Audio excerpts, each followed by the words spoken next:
కంటే ముందే మా జీవితాల్లో రంగులు నింపిన మా పిసిసి అధ్యక్షుల వారికి, మా నాయకుడు రేవంత్ రెడ్డి గారికి, ఉప ముఖ్యమంత్రి బట్టి విక్రమార్క గారికి, మల్లికార్జున ఖర్గే గారికి, తర్వాత రాహుల్ గాంధీ గారికి, ప్రియాంక గాంధీ గారికి, అన్నిటికి మించి అమ్మ తెలంగాణ తల్లి మా అమ్మ సోనియా గాంధీ గారికి ప్రత్యేక కృతజ్ఞతలు. మా క్యాబినెట్ మంత్రులందరూ కూడా మాకు రావాలని కోరుకున్న వైనం మాకంతా తెలుసు. ప్రత్యేకించి మహేష్ అన్న నా విషయంలో తీసుకున్న శ్రద్ధ నాకు తెలుసు కాబట్టి వారికి నేను ప్రత్యేక కృతజ్ఞతలు కూడా తెలియజేస్తున్నాను. ఎందుకంటే పార్టీ ప్రభుత్వం, పార్టీకి నాయకుడు మహేష్ కుమార్ గౌడ్ గారు అయితే ప్రభుత్వానికి నాయకుడు మా రేవంత్ రెడ్డి గారు. ఈరోజు 10 సంవత్సరాల తర్వాత మాకు అవకాశం వచ్చినా కూడా ఎంత సంతోషంగా ఉంది అని అంటే, కొట్లాడితే పార్టీ కొరకు కష్టపడితే వెతికి వేటాడి వెంటాడి పదవులు ఇచ్చే పార్టీ కాంగ్రెస్ పార్టీ. ఏ మూలకున్నా ఎక్కడ ఉన్నా సరే, ఈరోజు విజయశాంతి గారికి వారు తెలంగాణ ఉద్యమంలో పనిచేసిండ్రు, కాంగ్రెస్ పార్టీ కోసం పనిచేసిండ్రు, బీజేపీ బీఆర్ఎస్ రహస్య ఒప్పందాన్ని తెలుసుకొని పార్టీలోకి మళ్ళీ వచ్చి తనకు అవకాశం ఇవ్వకపోయినా మళ్ళీ పార్టీ కొరకు ప్రచారం చేసినందుకు వారికి ఒక ఆడబిడ్డగా, తెలంగాణ ఆడబిడ్డగా అమ్మ సోనియా గాంధీ గారు మా పార్టీ అంత బ్లెస్సింగ్స్ ఇచ్చింది. ఒక సామాన్య కార్యకర్త నుంచి వచ్చిన శంకర్ నాయక్ గారికి అవకాశం ఇచ్చింది. నేను ఒకటే మాట రాజకీయం మాట్లాడదు, ఎందుకంటే కేసీఆర్ గారు మస్టర్ కోసమే అసెంబ్లీకి వస్తున్నాడు, ప్రజల కోసం కాదు. బీఆర్ఎస్ పార్టీ ఫ్రస్ట్రేషన్లో ఉంది. స్ట్రేచర్ గురించి మాట్లాడే స్థాయి ఎవరికి ఉంటుందంటే నియంతలకు ఉంటుంది. హిట్లర్ కూడా స్ట్రేచర్ గురించే మాట్లాడింది. మనుషులంతా సమానమే అనేది ప్రజాస్వామిక భావన. నేను చాలా గొప్ప, నా స్ట్రేచర్ ఉన్న వాళ్ళు ఎవరూ లేరనుకోవడం అనేది అహంభావం. హిట్లర్ కూడా ఏం చేసిండు, గోబెల్ అంటోని అబద్ధాలను ప్రచారం చేయడానికి ఒక మంత్రినే పెట్టిండు.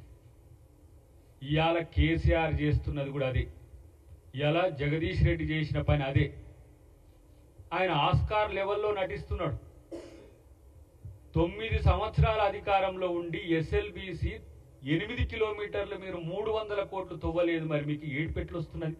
రైతులు ఏడిపించిండ్రు, లక్షల కోట్లు ఖర్చు చేసినామంటున్నారు. ఇవాళ తగుదనమ్మా వచ్చి అని ఇలా అసెంబ్లీకి వచ్చి స్పీకర్ గారి పట్ల వ్యవహరించిన తీరు, రాజ్యాంగ వ్యవస్థల పట్ల, సభా సాంప్రదాయాల పట్ల, సభాపతుల పట్ల కనీస గౌరవం లేని సన్నాసులను తయారు చేసిన పార్టీ అలా బీఆర్ఎస్ పార్టీ.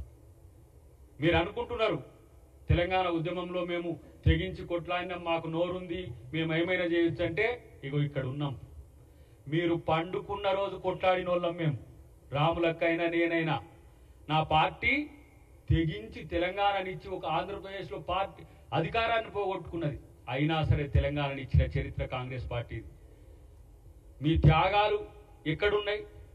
బీఆర్ఎస్ పార్టీ త్యాగాలు ఎక్కడున్నాయి? దేశం కొరకు త్యాగాలు ఇచ్చిన కుటుంబం కదా కాంగ్రెస్ పార్టీ. ఇవాళ తన ఆస్తులను సైతం ఇవాళ తాకట్టు పెట్టి ఈ స్వాతంత్రోద్యమానికి సహకరించింది మోతీలాల్ నెహ్రూ గారు. జైలుకు పోయిన జీవితం నెహ్రూ గారి. చైనా వారి తర్వాత తన జీవితాన్నే ఇలా ఏ విధంగా కుమిలి ఏడ్చి చనిపోయిండో మీకు తెలుసు.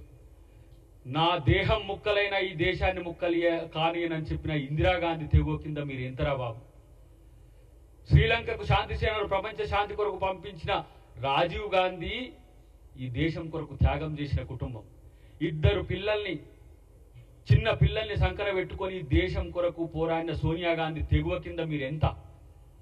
అప్పటికి కూడా పార్టీని అధికారంలోకి తెచ్చి యూపీఏ చైర్పర్సన్గా ఉన్న సోనియా గాంధీ గారి కాళ్ళు మొక్కితే తెలంగాణ ఇస్తే దానికి ముఖ్యమంత్రులైన మీరు స్ట్రేచర్ గురించి మాట్లాడుతున్నారు. నిన్న ముఖ్యమంత్రి గారు ఏమన్నారు? స్ట్రేచర్ గురించి మాట్లాడేటోడు స్ట్రేచర్కు పోతారు, స్ట్రేచర్ నుంచి ఆడికి పోతారు, మార్చురికి పోతారు. హిట్లర్కి అదే అయింది. స్ట్రేచర్ గురించి మాట్లాడి హిట్లర్ ఏమైంది తెలుసా? చివరికి తనను తాను కాల్చుకొని చచ్చిండు కేసీఆర్. గుర్తుపెట్టుకో, నియంతల జీవితం చివరికి ఎక్కడికి వస్తుందో అది. ఫాల్స్ ప్రిస్టేజ్కి పోకు. నీకు అధికారం ఇచ్చిన రోజేమో అందలం ఎక్కి కూర్చొని అందరినీ కూర్చోబెట్టి ఇలా స్పీకర్లను గౌరవించిండ్రా, మీరు ప్రజాస్వామ్యాన్ని గౌరవించిండ్రా? ఒక దళితుడైన సిఎల్పి నాయకుడుగా ఉన్న బట్టి గారి యొక్క అధికారాన్ని తీసేసింది ఎటుపోయింది? సంపత్ గారిని, వెంకటరెడ్డి గారిని డిస్మిస్ చేసే హక్కు మీకు లేకుండా చేసిన రోజు ఎటుపోయింది? ఇలా మీకు ప్రజాస్వామ్యం గురించి గుర్తొస్తున్నది, మీకు ప్రజలు గుర్తొస్తున్నారు, మీకు నటులు ఇలా మీరు ఎట్లా నటిస్తున్నారో చూస్తున్నాం.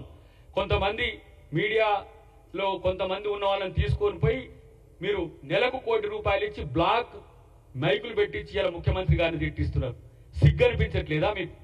మీరు తెలంగాణ ఆత్మగౌరవాన్ని, తెలంగాణ అస్తిత్వాన్న ఇలా బీఆర్ఎస్ పార్టీలో తెలంగాణ వాదం ఎక్కడిది?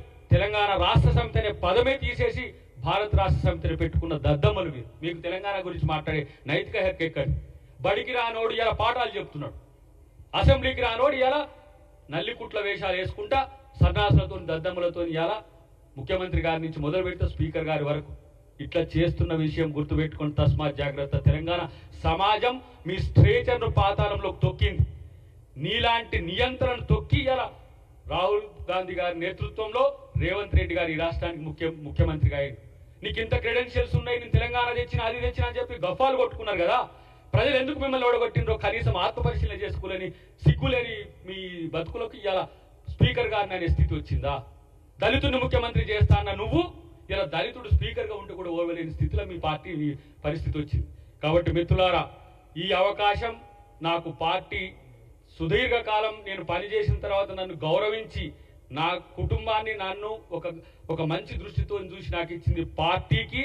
నా సేవలు మహేష్ కుమార్ గౌడ్ గారు ఎప్పుడు ఇచ్చినా నేను పార్టీకి నేను సహకరిస్తూనే ప్రభుత్వంలో తెలంగాణ అమరవీరుల యొక్క ఆకాంక్షల్ని, తెలంగాణ ఉద్యమకారుల యొక్క ఆకాంక్షల్ని, తెలంగాణ సమాజపు ఆకాంక్షల్ని ప్రభుత్వం దృష్టికి తీసుకుపోవడమే కాకుండా పేదల గొంతులుగా, యువత గొంతులుగా, మహిళా ఇతరత్ర ఎవరైతే బాధితుల గొంతులుగా మేము ఉండడానికి మేము ముందుకొస్తాం. సామాజిక న్యాయానికి పెద్దపీట వేసే కాంగ్రెస్ పార్టీ. ఎందుకంటే నేను ఆ రోజు కూడా చెప్పిన, చివరిగా ఒక్క మాట చెప్పి ముగిస్తా. తెలంగాణ ఉద్యమంలో మేము పాల్గొన్న రోజు తెలంగాణ ఇవ్వకపోతే అమ్మ మళ్ళీ మేము బజార్లకు వచ్చి కొట్టాడాల్సి వస్తుంది, మీరు తెలంగాణ ఇవ్వమని మేము అడిగితే తెలంగాణ ఇచ్చిన తర్వాత జాయింట్ యాక్షన్ కమిటీ వాళ్ళందరినీ పిలిచి ఆమె మీరు రాజకీయ భవిష్యత్తును మాతో చూసుకోండి, మేము అవకాశాలు కల్పిస్తామంటే, అమ్మ మీరు తెలంగాణకు జీవితం ఇచ్చిన వాళ్ళు మా జీవితాలను మీకు మీ పార్టీకి ఇస్తామని చెప్పి వచ్చినాం. మాకు అవకాశాలు ఇచ్చింది, ఎమ్మెల్యేగా పోటీ చేయడానికి అవకాశాలు ఇచ్చింది. ఒకసారి టికెట్ ఇవ్వకపోయినా ఈ పార్టీని అధికారంలోకి చేసేందుకు మేము కూడా ఉడతా భక్తిగా సహకరించాలని అలా కొట్లాడినాం. ఈ రాష్ట్రంలో అమ్మకు బహుమతిగా ఈరోజు రాష్ట్రంలో కాంగ్రెస్ పార్టీని అధికారంలోకి తెచ్చినాం. ఈ పార్టీకి మా జీవితాలను వెచ్చించైనా సరే ఈ పార్టీని మళ్ళీ అధికారంలోకి తేవడమే కాదు, రేవంత్ రెడ్డి గారిని ముఖ్యమంత్రి చేసుకున్నట్టుగానే రేపు రాహుల్ గాంధీని ఈ దేశానికి ప్రధానమంత్రి చేయడానికి మేమందరం కూడా కంకణబద్ధులమై ఉండి మా శ్రమను, మా సమయాన్ని అంతా కూడా పార్టీకి ఇస్తామని చెప్పి పిసిసి గారికి ప్రత్యేక కృతజ్ఞతలతో థ్యాంక్ యూ వెరీ మచ్.